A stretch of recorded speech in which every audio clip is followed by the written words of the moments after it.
Merci. Je pense que c'est un mot qu'on n'utilise pas assez et qu'on devrait l'utiliser le plus de fois possible.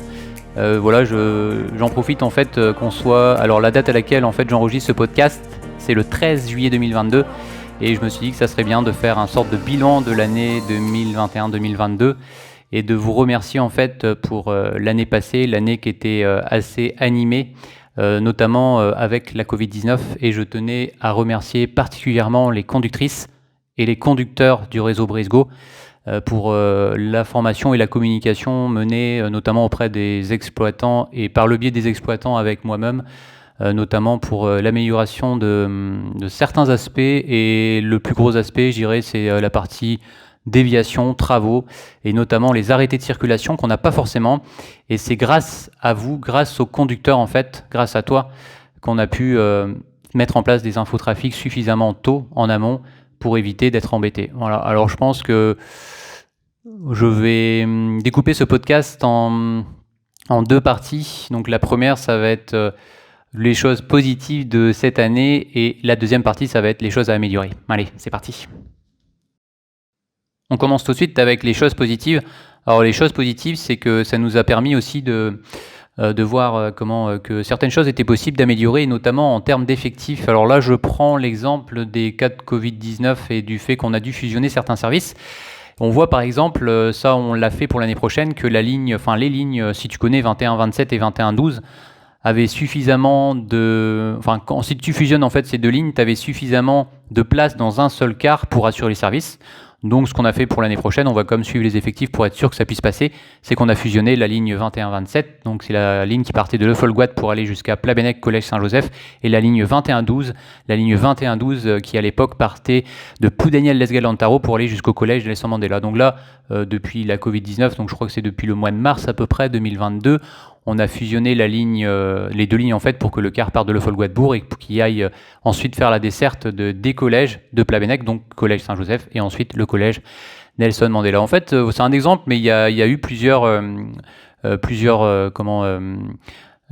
événements qui ont été marquants dans le sens où on a bien vu en fait qu'on pouvait fusionner certains services et que ça passait avec les capacités. Et puis quand ça passait pas, je vois un autre exemple aussi, c'était toujours sur Plabennec le soir, notamment avec la ligne 2201 qu'on a pu fusionner grâce aussi à des basculements, notamment donc sur la ligne 2215, donc Plouvien-Campagne, et aussi la ligne 2212A qui va jusqu'à Logreveller et qui faisait une boucle jusqu'à Plouvien. Donc voilà, c'est des choses positives qu'on a pu mettre en place justement pour essayer de faire en sorte d'assurer le service tout simplement pour les collégiens.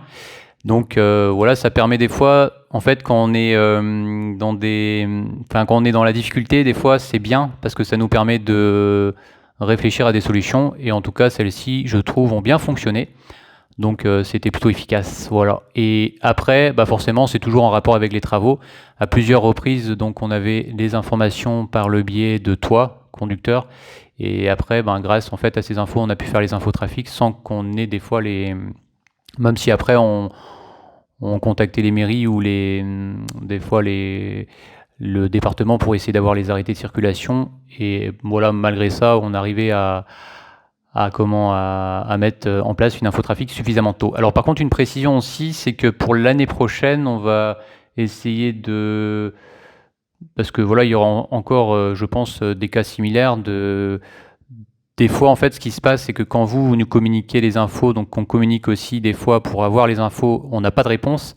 Donc ce qu'on va faire, c'est que si on n'a pas de réponse, on va préparer une infotrafic sans desservir certains arrêts, et on mettra une date assez large sans qu'on l'ait sur l'arrêté parce qu'on n'a pas l'arrêté, mais on anticipera en mettant tout de suite en fait en place une infotrafic sans arrêté de circulation pour que vous soyez serein en fait dans les services que vous exécutez, parce qu'aujourd'hui ça arrive qu'on ait l'information des fois à J-1, et que quand nous on contacte des personnes pour avoir les arrêtés de circulation, on les a pas forcément à temps, donc on n'attendra pas, et puis on mettra en place l'infotrafic suffisamment tôt en fonction forcément du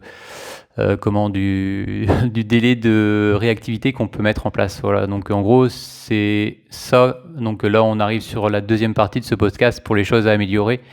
Le gros sujet, je pense, c'est que il faut anticiper davantage. Alors sur plusieurs aspects, là je parle des arrêtés de circulation, ça peut être aussi sur d'autres aspects, notamment sur justement, on en parlait, c'est les services qu'on peut améliorer en termes d'effectifs. Donc quand on voit que on peut fusionner des lignes, peut-être de le faire suffisamment tôt dans l'année plutôt. Et ça peut être aussi anticipé. Donc ça fera sûrement l'objet aussi d'une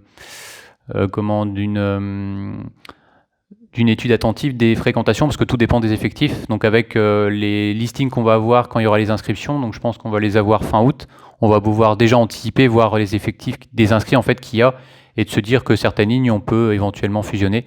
Après voilà, tout dépend de l'effectif, donc c'est quand on aura la liste des inscrits qu'on pourra voir si on peut le faire. Voilà, donc je pense qu'on a fait le tour, c'est un podcast assez court, et ça me semblait en fait important d'aborder ce sujet. Merci, en tout cas merci à toi, merci à toutes les équipes pour cette année passée.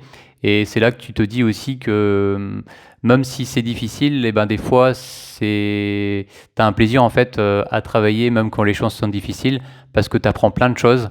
Et en tout cas, cette année a été riche justement en apprentissage. Et je crois que c'était important de faire un podcast et de le souligner. Et je le souligne ici. Et puis j'en profite aussi pour te souhaiter à toi de bonnes vacances. Profite bien. Et puis on se dit à la rentrée. Et puis comme d'habitude, je te souhaite une bonne route et surtout une bonne réussite dans tes projets. Et puis un bon voyage si tu es sur la route et si tu pars en voyage. Voilà. Allez, Kenavo, et puis à la prochaine. Ciao!